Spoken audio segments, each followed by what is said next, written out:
목사님 나오셔서가 아니라 오늘은 제가 말씀을 전하도록 하겠습니다. 오랜만에 이렇게 2부 예배 왔는데 얼마나 감사하고 좋은지 모르겠습니다. 우리 사랑하는 우리 김재동 목사님 불의의 이렇게 사고로 예기치 않은 사고로 제가 요즘에 말씀을 주야로 이렇게 전하고 있는데 몸은 힘들지만 얼마나 감사한지 모르겠습니다. 강고등어가 이렇게 소금에 절여지듯이 요즘에 말씀에 제가 절여지고 있습니다. 이 여름에 여러분들도 이 말씀에 소금 대신 이 말씀으로 절여지는 그런 복된 여름이 되기를 예수님으로 축복합니다. 오늘은 고난은 오히려 축복입니다라는 제목으로 말씀을 나누도록 하겠습니다. 우리의 만남 가운데 그 감정이 애정이든 동정이든 특별히 끌리는 사람이 있습니다. 때로는 그 사람이 나랑 아닌 것을 알면서도 끌리는 것을 경험합니다. 왜 끌리는 것일까요? 심리학에서는 나랑 비슷한 외모, 성격, 특징을 가진 사람에게 호감을 느끼는 현상을 유사성의 원리, 카멜레온 효과라고 말합니다.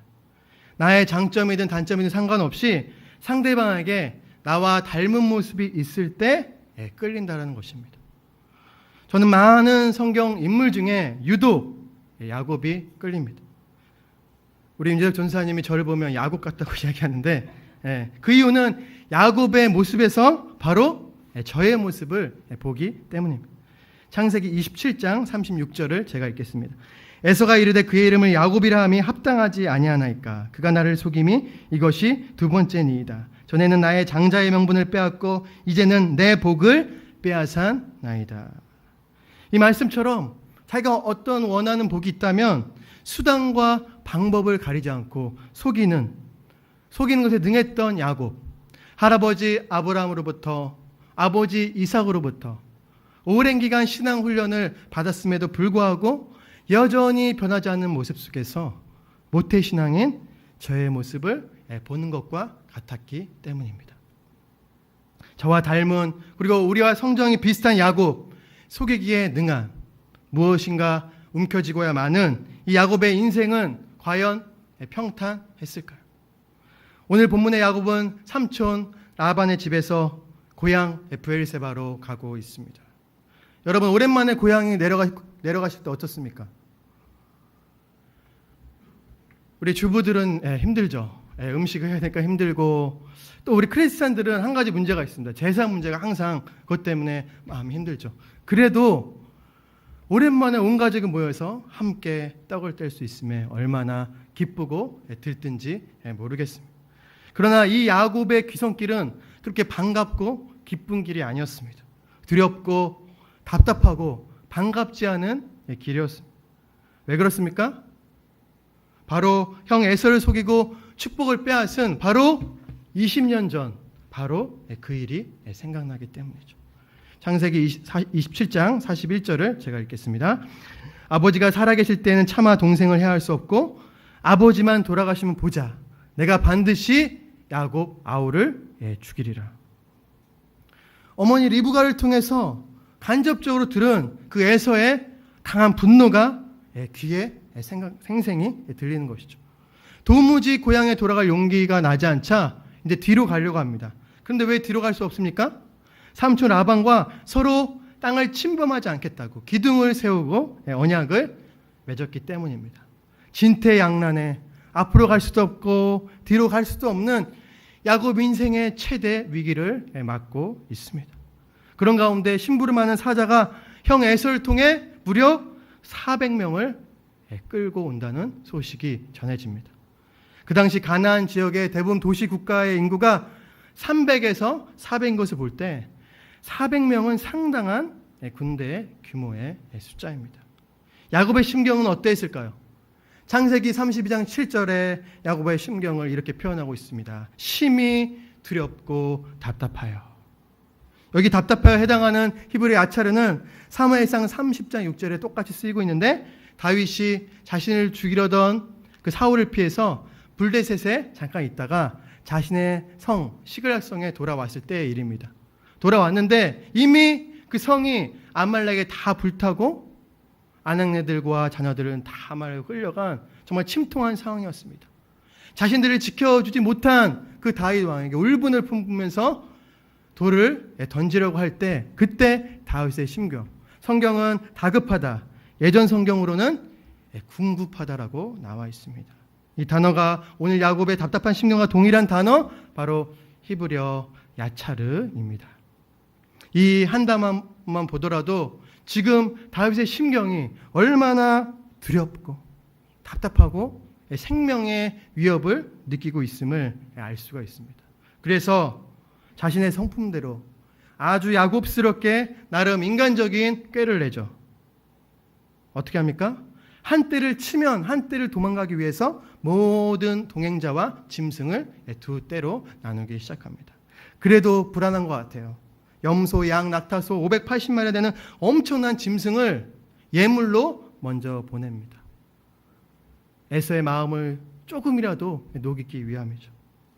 그래도 두려웠던 것 같아요. 밤에 일어나 사랑하는 두 아내와 두 여종과 11아들 인도하여 야복강으로 먼저 보내고 야곱은 홀로 지금 야복강가에 서 있습니다. 인간적인 행동을 다 하고 아무것도 할 수 없는 칠흑 같은 어둠의 밤. 야복 나루터에서 야곱은 외롭고 두려운 마음을 넘어서 죽음의 엄습한 생사의 기로에 서 있습니다. 사랑하는 성도 여러분, 우리도 인생 가운데 사방이 우겨쌈을 당한 그런 상황을 맞이할 때가 있습니다. 사랑하는 사람을 먼저 떠나 보내야 할 때도 있습니다. 또한 수험생이 6년 동안 열심히 한 번에 입시를 위해서 열심히 준비했는데 수능 시험장에서 마킹을 하나 밀렸어서 정말 모든 노력이 숲으로 돌아가는 그런 절망적인 상황도 종종 우리는 경험하기도 합니다. 그리고 우리의 아버지들은 어떻습니까? 밤새 회사에 부도를 막기 위해서 이리저리 돈을 찾아 뛰어다니죠. 어쩔 수 없이 형제 친척에게 기대어 보지만 냉소적인 문전박대에 당합니다. 그리고 마지막으로 그의 식구들에게도 찾아가 보지만 역시나 외면을 당합니다.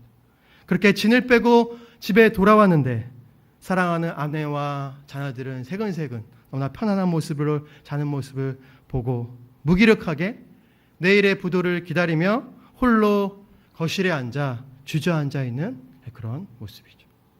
성공하기 위해 무엇인가 인정받기 위해 우리는 열심히 달려왔지만 모든 것이 물거품으로 돌아갈 이 밤. 야곱도 무엇인가 움켜쥐기 위해서 열심히 달려왔지만 내일이면 모든 것을 잃어버리고 삶을 마감해야 할지 모르는 그런 절망적인 밤에 홀로 지금 서 있습니다. 그런데요, 야곱은 인간적인 방법으로 끝나지 않고 홀로 서서 공교롭게도 자신의 이름과 비슷한 그 야복 강가에서 기도하기 시작합니다. 어릴 때부터 귀에 못 박게 들었던 아브라함의 하나님, 이삭의 하나님, 그 아버지를 찾습니다. 간절하고 절박하게 아버지, 저 형 에서의 손에서 저를 구원하여 주시옵소서. 저를 축복해 주세요. 하나님께서 내 고향과 내 친척에 돌아가게 하면 은혜를 주신다고 약속하셨잖아요. 지금 제가 순종하고 있습니다. 그렇지만 너무나도 두렵습니다. 나뿐 아니라 사랑하는 아내와 죄 없는 자녀들까지 다 죽일까 무섭습니다. 하나님께서 은혜를 베풀어 주셔서 내 씨가 바다로 셀 수 없는 모래와 같이 많게 하리라고 저한테 약속하셨잖아요. 말씀을 이루시는 하나님 아버지, 제발 저를 살려주세요. 야곱은 어떻게 기도하고 있는 것일까요? 속으로 읊조리며 묵상 기도하고 있는 것일까요? 주여 삼창하고 있는 것일까요? 단순히 소리만 지를 수 있을까요?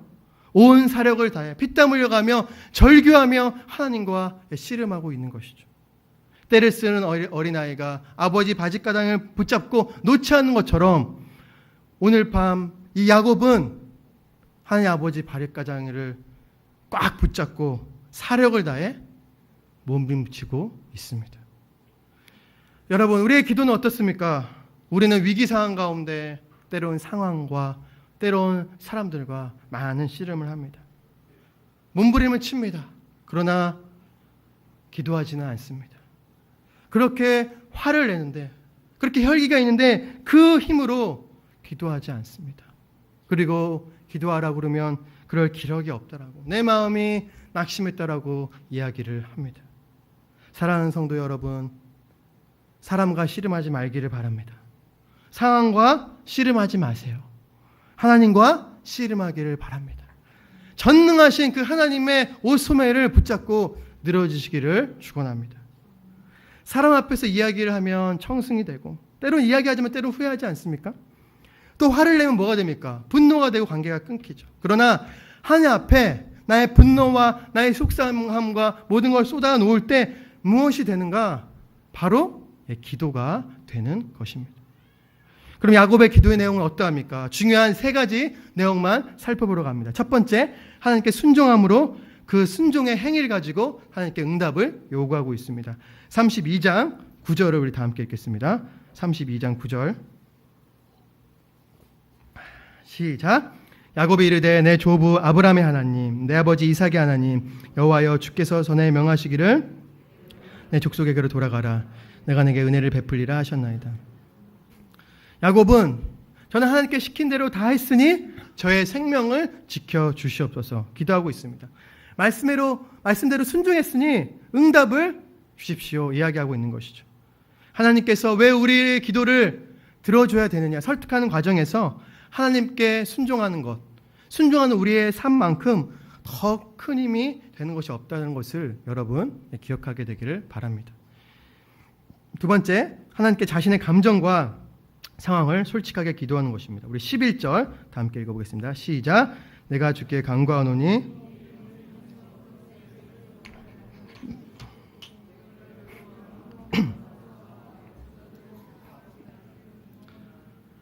야곱은 솔직하게 자신의 감정을 다 표현했습니다.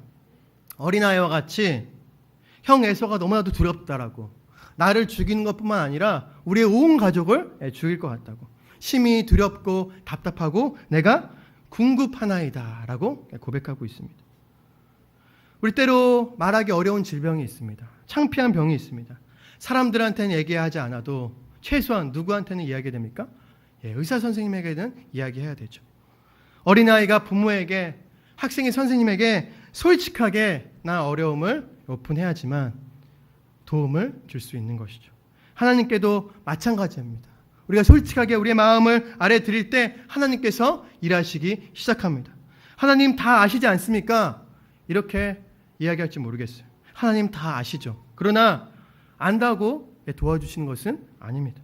연약한 모습 그대로, 우리의 벌거 모습 그대로 주님 앞에 나아올 때 하나님에 대한 신뢰를 가지고 나의 모습을 다 오픈할 때 은혜가 임한다라는 사실입니다.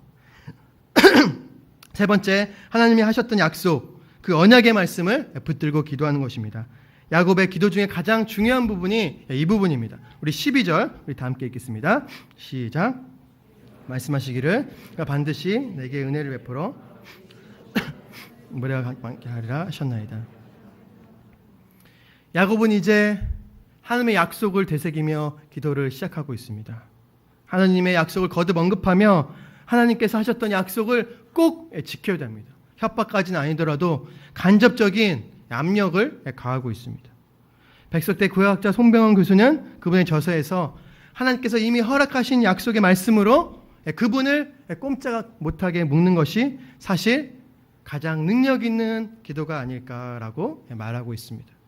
사랑하는 여러분, 각자의 주신 그 하나님의 약속의 말씀을 붙잡고 기도하게 되기를 바랍니다.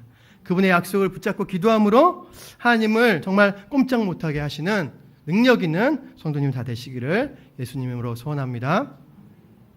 사랑하는 성도 여러분, 그렇다면 인생의 위기 가운데 야곱이 인간적인 방법으로 끝내지 않고 야복강가에서 밤새 씨름하며 기도한 결과, 그 결과에 하나님의 응답은 무엇입니까? 못난 야곱을 하나님께서 만나 주셨다라는 사실입니다. 우리 호세아서 12장 3절과 4절을 우리 한번 찾아보겠습니다. 구약성경 1266페이지 호세아서 12장 3절과 4절 한번 찾아보겠습니다. 호세아서 12장 3절과 4절 구약성경 1266페이지에 있습니다.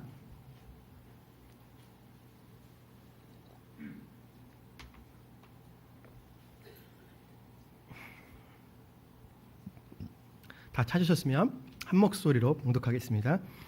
야곱은 모태에서 그의 형의 발 뒤꿈치를 잡았고 힘으로는 하나님과 겨루되 천사와 겨루어 이기고 울며 그에게 간구하였으며 하나님은 베델에서 그를 만나셨고 거기에서 우리에게 말씀하셨나니. 호세아 선지자는 오늘 본문에 창세기 본문에 야곱을 언급하고 있습니다. 근데 야복강가가 나오다 갑자기 베델이 튀어나오죠. 배경을 알아야 됩니다. 호세아는 북이스라엘이 멸망했을 때 예언했던 선지자입니다. 남유다와 북이스라엘이 갈라지면서 북이스라엘 왕 여로보암이 무슨 짓을 했습니까? 하나님의 집 베트엘, 베델에다 금송아지를 세웠습니다. 그만큼 타락한 시대였습니다. 그래서 호세아 10장에 보면 호세아 선지자가 타락한 하나님의 집 베델을 벳아웬이다, 우상의 집이다, 죄악의 집이라고 부릅니다. 그 어두운 시대, 여전히 타락하고 변화되지 않는 이 악한 이스라엘에게 이 야곱의 이야기를 상기시키면서 형의 발 뒤꿈치를 잡는 이 약탈자와 같은 뿌리가, 이 야곱의 뿌리가 바로 너의 조상이다. 그러나 이 못된 야곱도 울며 간구할 때 내가 만나 주었다. 형 아버지를 속이고 내가 광야에 도망자 있을 때 베델에서 그 야곱을 만나 주었고, 세겜으로가 세상적으로 살다가 딸 디나가 강간당해서 그 고난 가운데 베델에 다시 찾아왔을 때에도 내가 다시 만나 주었다 라고 말씀하시면서 아수르에게 심판을 당할 위기에 있는 풍전등화의 상황에 있는 북이스라엘 향하여 돌이킴을 촉구하는 것이죠. 너가 아무리 악할지라도, 너가 아무리 완악할지라도 울며 간구할 때 야곱을 만나주신 하나님께서 이스라엘 너를 만나주시고 너를 새롭게 할 것이니 돌아오라고. 호세아 선지자는 위기와 고난 앞에 서 있는 북이스라엘 향하여 하나님의 마음을 눈물로 전하고 있습니다. 여기서 하나님께서 왜 우리에게, 죄악된 우리 가운데 위기와 고난을 허락하시는지 하나님의 선하신 뜻을 우리는 발견할 수가 있습니다. 선하신 하나님, 그 좋으신 하나님께서 야곱 같은 우리를 죽이시려고 하는 것이 아니라, 심판으로 끝내시려고 하는 것이 아니라 변화시키고 만나주시기 위함인 줄 믿습니다. 창세기 32장 27절, 28절을 우리 다 함께 읽겠습니다. 창세기 32장 27절과 28절 다 함께 읽겠습니다. 시작. 그 사람이 그에게 이르되 내 이름이 무엇이냐? 이르되 야곱이니이다. 그가 이르되 내 이름을 다시는 야곱이라 부를 것이 아니요 이스라엘이라 부를 것이니 이는 내가 하나님과 및 사람들과 겨루어 이겼음이라. 기도의 치열한 씨름을 마치고, 인생의 치열한 씨름을 마치고 야곱은 새 사람이 되었습니다. 속이는 자, 약탈자 야곱, 버러지 야곱에서 승리자의 뜻을 가진 이스라엘로 바뀌었습니다. 단순히 이름만 바뀐 것일까요? 자신의 가치관이 바뀌고 자신의 정체성이 달라진 것이죠. 뼛속까지 스며있던, 정작 하나님을 구하기보다 하나님의 손에 들려있던 복만을 구했던 이 야곱의 DNA가 이제 하나님만을 구하는, 하나님의 얼굴만을 구하는 이스라엘의 DNA로 바뀌어지는 순간입니다. 25절을 보면 자기가 야곱을 이기지 못함을 보고 그가 야곱의 허벅지 관절을 치매 야곱의 허벅지 관절이 그 사람과 씨름할 때 어긋났더라. 말씀을 잘 들었더라면 성도님들 중에 이 문장에서 의문을 가진 분들이 있을 것입니다. 어떻게 절름발이가, 속된 말로 다리 장애자가 어떻게 승리자야? 패배자 아니야? 이렇게 질문할 수 있겠죠. 잘 들어보십시오. 허벅지 관절에 있는 둔부의 힘줄은 무엇을 의미합니까? 이 힘줄이 있어야 사람은 걸을 수 있고 뛸 수가 있습니다. 특별히 광야에 사는 이 유목 민족들은 이동할 수 있는 이 두 다리가 생명과 같은 것입니다. 무슨 말입니까? 하나님 없이도 살아갈 수 있다는 이 힘의 근원인 상징인 이 힘줄을 끊으셔서 온전히 하나님만 의지하는 인생으로, 하나님 없이는 하루도 살 수 없는 그런 인생으로 바꾸신 것입니다. 우리 안에 변화되지 않는, 쉽사리 죽지 않는 자아, 우리 자아의 힘줄을 끊으셔서 우리가 겉으로는 축복받은 것 같지만 속으로 죽어가는 우리의 영혼을 살리기 위함이죠. 비록 우리가 육적으로는 빈들의 악을 골짜기라도 영적으로는 주님만 의지하며 기쁘게 살아가는 거룩한 하나님의 백성 이스라엘로 살아가게 하는 것이 바로 하나님의 자녀에게 고난을 주는 이유라고 성경은 분명히 증언하고 있습니다. 고난을 통한 이스라엘의 회복이 바로 구약 성경 전체의 메시지입니다. 성경은 분명히 말합니다. 절름발인가 아닌가, 내가 부자인가 가난인가, 승리와 패배의 기준이 아니라 하나님을 의지하는 인생인가 아닌가가 승리와 패배의 기준이라고 말씀하고 있습니다. 믿으십니까? 비록 야곱은 육적으로 절름발이지만 영적으로 새 사람이 되어서 하나님만 의지하는 진정한 승리자가 되었습니다. 심령이 가난한 자는 복이 있나니 천국이 그들의 것이며, 마태복음 5장 3절, 이 말씀 누구나 좋아하고 사랑하는 말씀입니다. 심령이 가난한 자, 헬라어 원어의 의미는 굽실거리는 거린, 거지를 말합니다. 무슨 말입니까? 심령이 가난한 자라는 것은 생존을 위해서 다른 사람을 전적으로 의존할 수밖에 없는 존재라는 것입니다.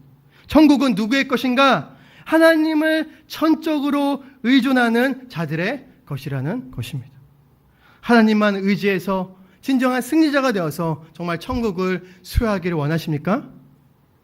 기도하게 되기를 바랍니다. 위기 가운데, 고난 가운데 사람과 씨름하지 마시고 상황과 씨름하지 마시고 하나님과 씨름하시기를 바랍니다. 하나님과의 씨름을 통해 여전히 내 속에서 시퍼렇게 펄펄 뛰고 있는 내 자아의 힘줄을 끊어버리십시오. 지금도 우리 속에 꽃 피우려고 하는 이 야곱의 DNA를 제거하고 주님만 의지하는 이스라엘, 심령이 가난한 자 되기를 예수 이름으로 소원합니다. 저는 개인적으로 기복주의 신앙으로 하나님의 축복만을 바라는 그런 신앙을 오랫동안 가지고 있었습니다. 복에 목마른 사람이었습니다. 겉으로는 하나님 영광을 위해 살겠다고 했지만 하나님을 구하기보다 모태신앙으로 하나님의 손에 들린 복만을 구하는 사람이었습니다. 때로는 뭔가 얻기 위해서, 뭔가 성공을 위해서는 때로는 속이기도 하는 그런 부끄러운 그런 사람이었습니다. 하나님, 성공해서 하나님을 위해서 좋은 일 많이 하고 싶습니다. 하나님, 성공하게 해주세요. 하나님, 좋은 대학 가게 해주세요. 그렇지만 재수 3, 4수 계속 떨어집니다. 늦은 인생을 전파하기 위해서 성공에 대한 미련과 그 자아를 끊어내지 못하고 늦은 인생을 내가 만회해 보겠다고 신림동에서 또 노량진에서 고시에 뛰어들어 보지만 재수 3수 4수 계속 역시 낙반합니다. 지긋지긋한 이 외로움도 싫고 이제 비빔밥과 삼각김밥도 이제 입에 물리고 그 한 평짜리 답답한 그런 쪽방과 침대도 싫고 그런 가운데 하나님을 원망하며 술과 세상의 쾌락에 잠시 방탕해보지만 여전히 정죄감과 수치감으로 회복불능의 상태까지 빠지게 되었습니다. 모든 것이 물거품으로 돌아간 20대 후반, 인생의 소망을 다 잃어버린 그 밤에 내가 할 수 있는 모든 힘이 다 빠지고 내 주변 사람이 모두 떠나간 그 상황, 그 밤에 한강을 거닐다 교회로 가 하나님 앞에 엎드립니다. 하나님, 이제 저의 인생은 어떻게 합니까? 하나님, 저의 인생을 구원하여 주시옵소서. 제발 이 늪에서 빠져나올 수 없는 이 수렁에서 저를 건져 주시옵소서. 이제 저는 잘 되는 거 포기했습니다. 성공하는 거 포기했습니다. 남들처럼 그냥 평범하게 주님 살게 해주십시오 하고 부르짖는데 마음 가운데 넌 누구니? 주님께서 부르십니다. 저는 대답합니다. 저는 버러지 같은 인생입니다. 걸레같이 너덜너덜한 그런 인생입니다. 저한테 소망이 없습니다. 성공해 보려고 나름대로 몸부림치고 노력했지만 상처받은 실패자입니다. 주님이 말씀하십니다. 너는 너덜너덜한 걸레도 아니고 실패자도 아니란다. 예수 피로 세운 귀한 하나님의 자녀 김의환이란다. 나 여호와가 의로 너를 불렀은즉 내가 내 손을 잡아 너를 보호하며 너를 세워 백성의 언약과 이방이 빛이 되게 하겠다. 이사야 42장 6절의 말씀을 주셨습니다. 넌 모르겠지만 태중에 있을 때부터 난 너를 알았고 너가 추악하고 죄인이고 부끄러운 짓을 많이 했지만 난 너를 처음부터 의인으로 불렀고 걸레 같은 인생이 아니라 실패하는 인생이 아니라 낭만된 인생이 아니라 별과 같이 빛나는 인생으로 너를 불렀단다. 좌절된 인생이 아니라 좌절된 인생을 이끌어주는 세워주는 인생으로 너를 불렀단다. 주님께서 저의 마음속에 말씀하시는 거예요.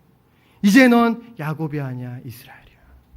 버러지 사기꾼이 아니야 승리자야. 야곱처럼 처절한 인생의 씨름과 기도 속에서 저의 정체성이 송두리째 바뀌었습니다.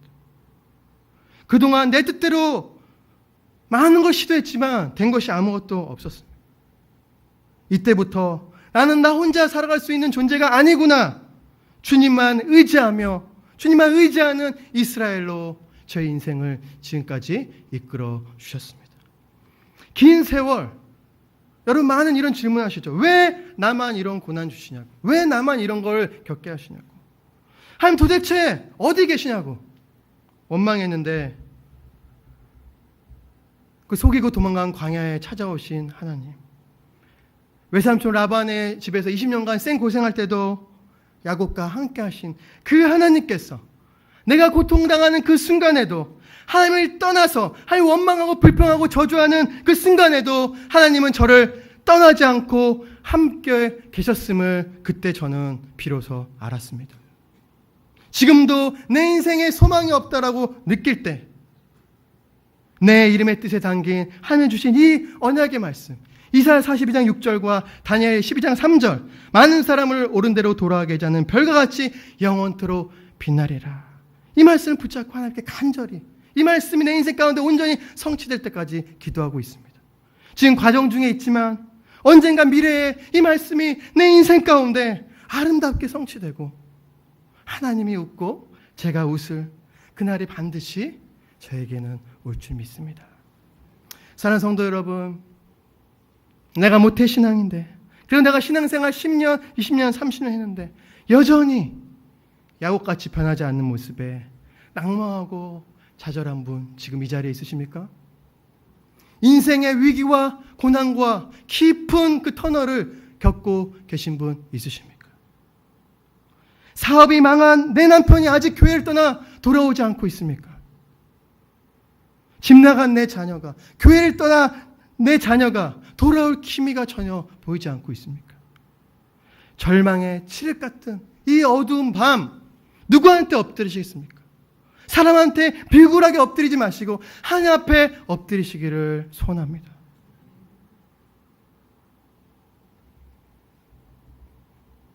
현실 상황과 씨름하지 마시고 사람과 씨름하지 마시고 하나님과 씨름하십시오.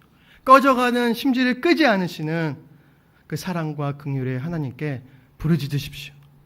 내 자아의 힘줄이 끊어지고 주님의 음성이 제게 들린 주님의 음성이 야곱에게 들린 주님의 음성이 동일한 여러분에도 들릴 줄 믿습니다. 넌 이제 야곱이 아니야 이스라엘이야. 넌 이제 야곱이 아니야 이스라엘이야. 이 음성 듣고 은혜를 경험한 야곱이 자기 자신이 누구인지 깨달았던 것처럼 남은 인생 하나님 앞에서 내가 누구인지 깨닫고 오직 주의 은혜로 주님만 의지하며 사시기를 축복합니다. 고난이 고난으로 끝나면 불행이지만 고난 가운데 죄악된 나에게 찾아와 주셔서 넌 야곱이 아니야 이스라엘 이 음성을 듣고 내가 변화된다면 그 고난은 고난이 아니라 그 고난은 저주가 아니라 그 고난은 오히려 나에게 축복이 되어주는 줄 믿습니다. 이것이 바로 복음입니다. 그러한 은혜가 오늘 말씀을 들은 모든 성도들이 있기를 예수 이름으로 간절히 축원드립니다. 내 인생